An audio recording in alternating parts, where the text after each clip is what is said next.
I'm looking at the rest of the fight cards for the rest of the year, maybe all the big fights and whatnot.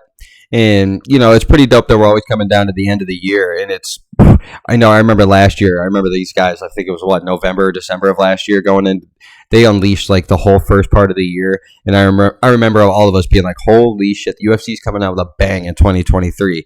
And I expect more so of the same in 2024. But you guys got to think it's about to be even bigger because UFC 300 is like probably going to be right in April. And this is where it's starting to get exciting, man. If we go back to UFC 100, clearly that was the whole Brock Lesnar, Frank Mir, second fight. Yeah, the GSP was on there when he beat Thiago Santos.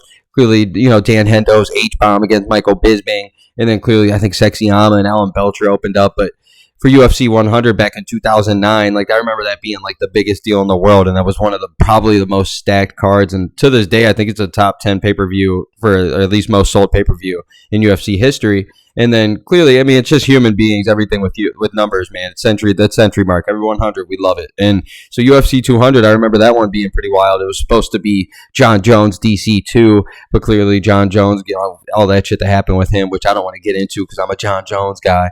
So, but clearly he kind of ruins the whole card. And we ended up getting, Amanda Nunes versus Tisha Tate, but they brought back Brock Lesnar and he fought Mark Hunt. And I mean, I don't know if you guys just saw, but I think the UFC actually just now finished up that whole lawsuit because Mark Hunt sued him for, throwing.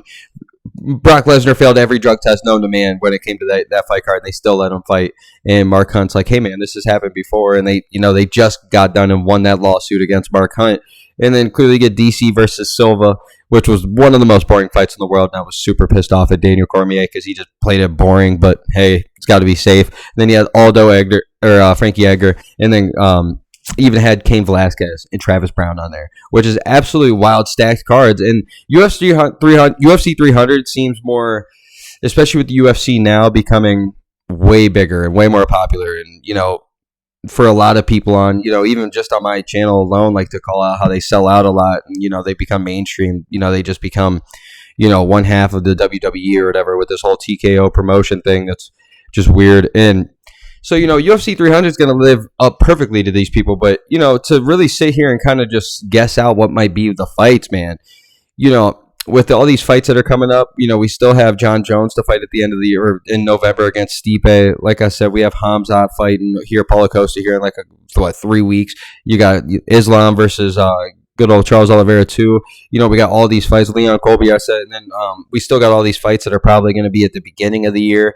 Like some of those that I would think would probably be beginning of the year and not wait till April would be more so like the Izzy Strickland rematch. It seems like Sean O'Malley maybe versus Cheeto Vera, like something like that. Conor McGregor, Michael Chandler type shit.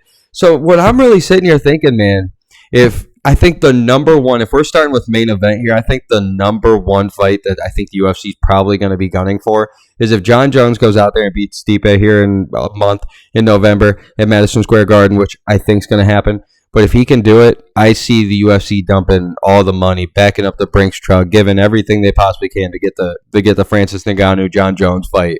And that just, man, I don't know about y'all, but that's the number one fight out there in MMA, hands down. I don't care about it.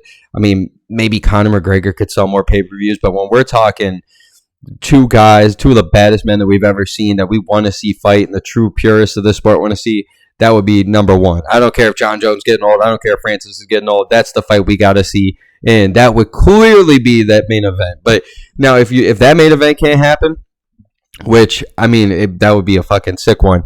I'm starting to sit here and think more like since Islam's fighting, if he can beat Charles Oliveira, and then like Alexander Volkanovski, that's another one that's probably going to be early 2024. The Volkanovski versus Ilia Tapira fight. If Volkanovski can finish him off in like January, February and get past Tapira, oh man, you're telling me Islam versus Volkanovski 2 isn't like the number one fight outside of John Jones, Francis Ngannou at that point? Like, guys, that would be a nasty. They're gonna stack this card. UFC 300 is gonna be one of them ones that all the fighters want to be on. They're gonna be going for records. They're gonna probably be doing the whole. If they're smart, they're gonna be doing the whole 300 this is Sparta type shit. Like just making it that kind of theme. And it's the social media era. It's going to be huge. There's probably going to be 3 title fights on there. So if John Jones Francis doesn't get done, and I think John Jones retires in November after Stipe, unless Francis can get the deal done, I think that's the only other fight there. So if that doesn't happen, Volkanovski versus Islam, 100%. I think that rematch would be number one fight for sure. I don't even think it would be close. And then if Khamzat, this is the other one we got to say here. The co-main event probably really depends on, like, or the third fight, I guess, if depends if John Jones and Francis happen. If John Jones and Francis does happen, I don't know if we'll get both Volkanovski and like Islam fight, and then something like an Izzy or an O'Malley fight. But it really does feel like one of them. So it would be, if Izzy can come back and beat Sean Strickland, the trilogy might be huge. Or they could wait for that fight, I guess, till April, but I don't know if they will.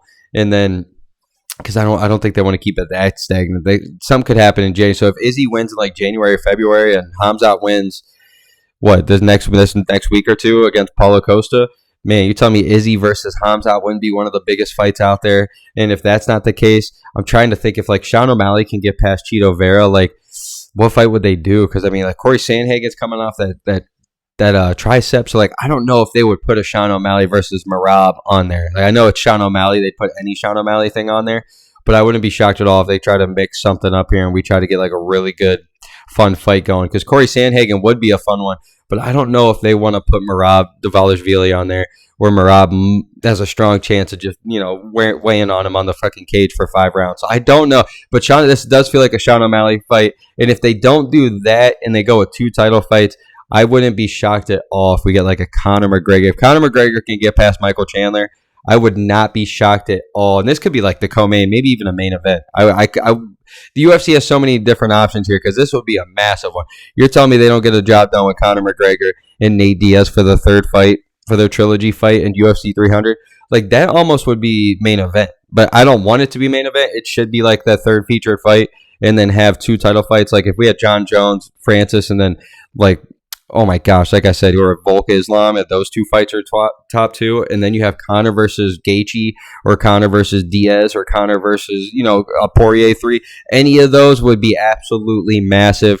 And then clearly, I think to round it out, I think we'd get like a Bo Nickal to open up the card. Maybe him, like Rollo Rosas Jr., depending on what they do here in their next fights. But it really feels like Bo Nickal might be like that main event opener. Like it just sounds so correct. And then I do think if Khamzat doesn't get on there with like a Izzy fight, or say Izzy does lose to Strickland again, you guys tell me right now, like a Khamzat versus, even like a Usman, or a Khamzat versus Izzy non-title fight at the 4th featured fight or something, that'd be fucking massive. A 3-round fight. Woo! That would be, oh my gosh. That would be filthy now that I'm sitting here talking it out. But like clearly for me, I would love to see I wouldn't be shocked either if Colby can get the job done against Leon, if we get like a Colby versus Shavkat or something for a title fight on there. And then I'm trying to think of some, maybe I would really like to see personally, since Max Holloway keeps getting stuck with these like fight nights and ESPN nights and all these things, I wish he could get back on the UFC 300, but I don't know. He's got Josh Emmett this week. I don't know what the matchup would be, because if it's not Volk or Tapira, I don't know if we'd get it. But so I don't know. I'm really sitting here wondering. This could be a really fun fight card. The UFC is going to go all out. I'm still excited for the prelims, but I don't even want to start guessing. That'd be something closer to then. But I think those fights right then and there, man. If we can get any sort of those fights, that might be one of the most stacked UFC cards ever. They could probably break records, especially with if they could get John Jones, Francis on there, and you could mix any of the 2 with like a Conor O'Malley or the Volk. The Volk Islam fight sells itself.